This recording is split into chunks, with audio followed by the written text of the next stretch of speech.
my son called and said, "Wire $7,000 for a settlement." I was shocked by the call.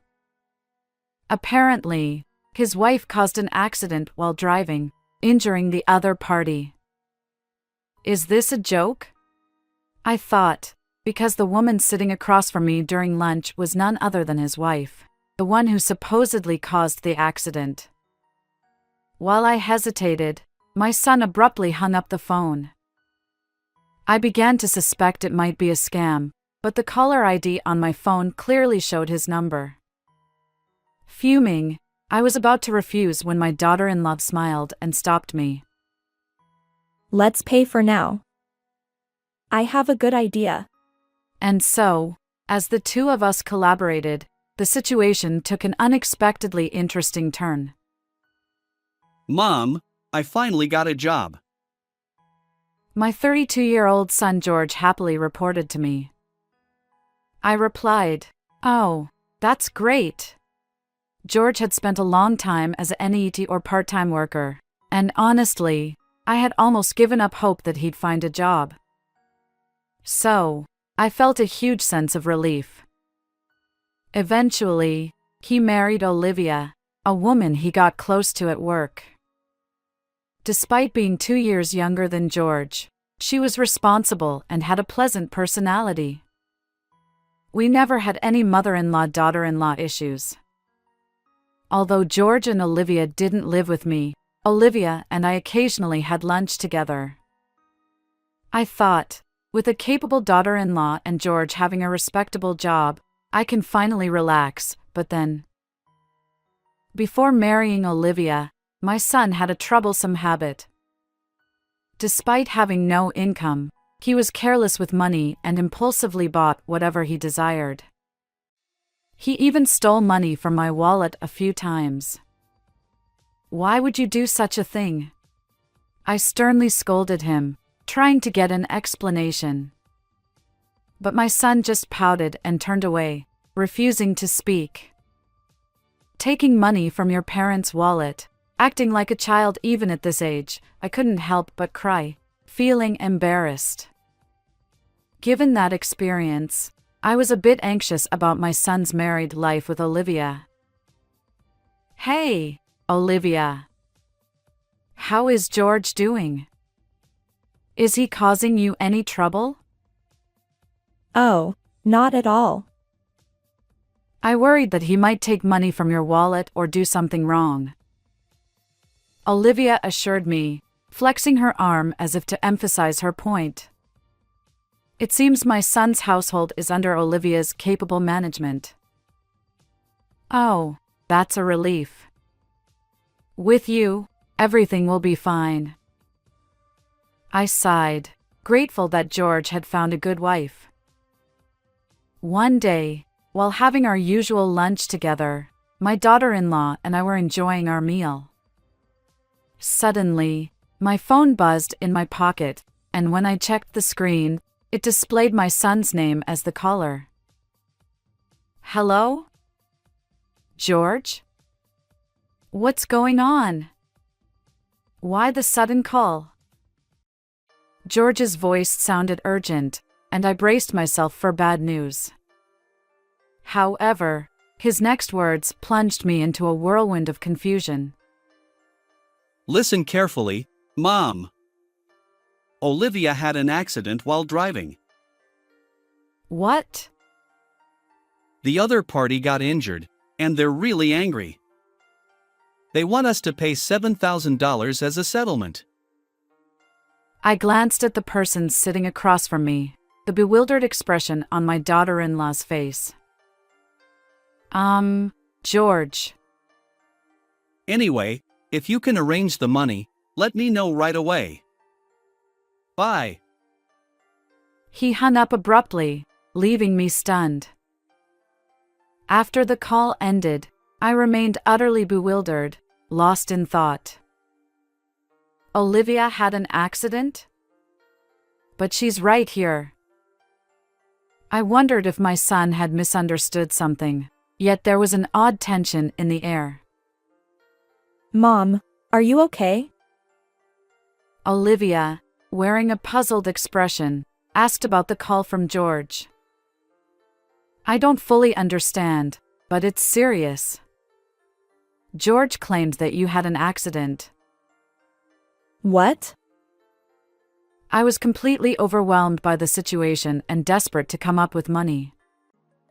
Olivia calmed me down and listened to my story, but Olivia's confusion mirrored mine. What exactly is going on? I haven't been in an accident, and I'm not sure what George is talking about. She then rested her chin on her hand, deep in thought. Perhaps we should suspect a scam? Olivia suggested. But that voice was undoubtedly George's. Unless he suddenly caught a cold and sounded different. But he seemed fine this morning. If it's not him, then who? The phone number displayed on my mobile matched George's.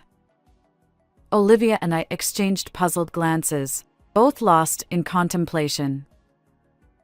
After all, if you haven't been in an accident, then that $7,000 settlement demand must be a lie. What could such a large sum be needed for? I don't fully understand George's spending habits either. Olivia sighed. Well, when you see his room, maybe he'd waste it on something trivial. Olivia explained. What do you mean? Olivia then shared details about George's recent behavior, and my anger flared up. George did that? Unbelievable. I won't stand for it. I grabbed my phone, intending to call George and give him a piece of my mind. But Olivia gently stopped me with a smile. No need. Let's pay first. Why? I've got a plan. Olivia said, her eyes twinkling. Hearing her revenge scheme for George, I couldn't help but grin. That sounds intriguing. Let's teach him a lesson. Exactly. It's time to put him in his place, Olivia declared. And so, Olivia and I joined forces, ready to leave George speechless. 3 hours later, I pretended to be deceived and called my son back. I've got the $7,000 ready.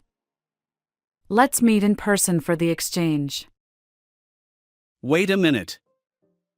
I said to wire the money. No, it won't work that way. Nowadays, banks scrutinize large wire transfers. It's more reliable to hand it over directly. Okay. Where should we meet? I specified the meeting location and prepared a paper bag with the $7,000. Sorry for the wait. My son appeared awkwardly, accompanied by an unfamiliar man.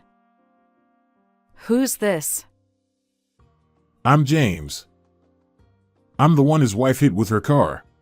The man claiming to be the accident victim, James, had a rugged face with visible scars.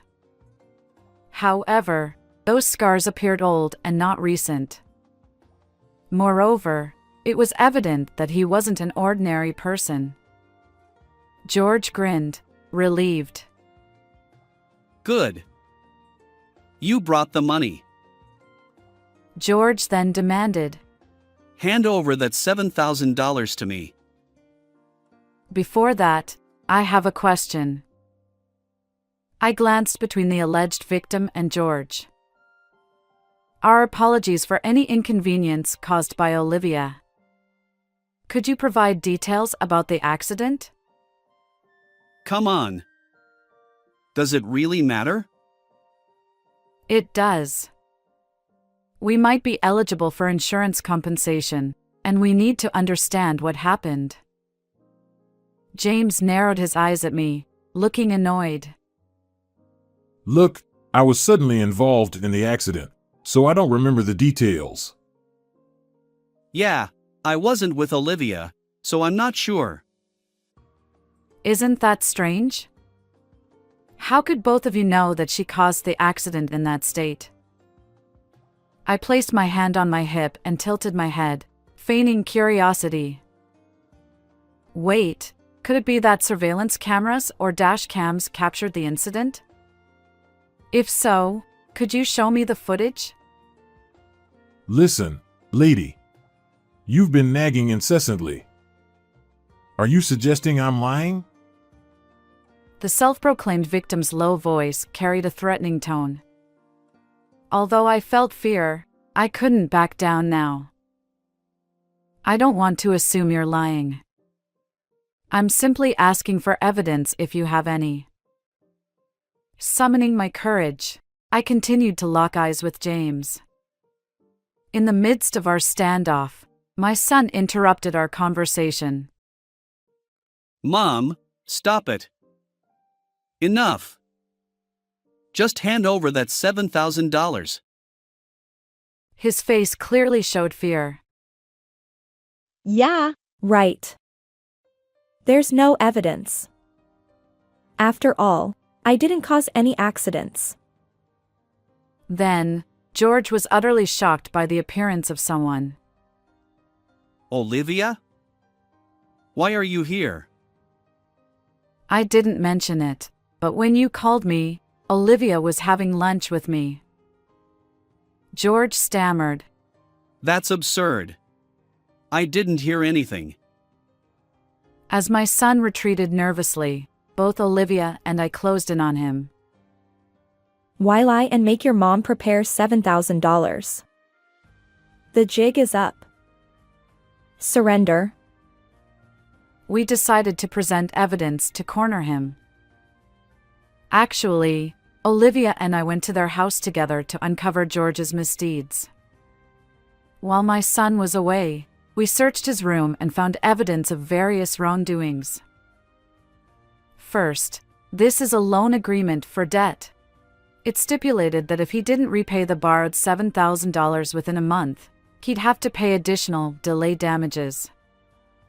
However, the amount was substantial and not from a reputable financial institution. So, I turned my attention to the person next to George. She wasn't involved in any accident.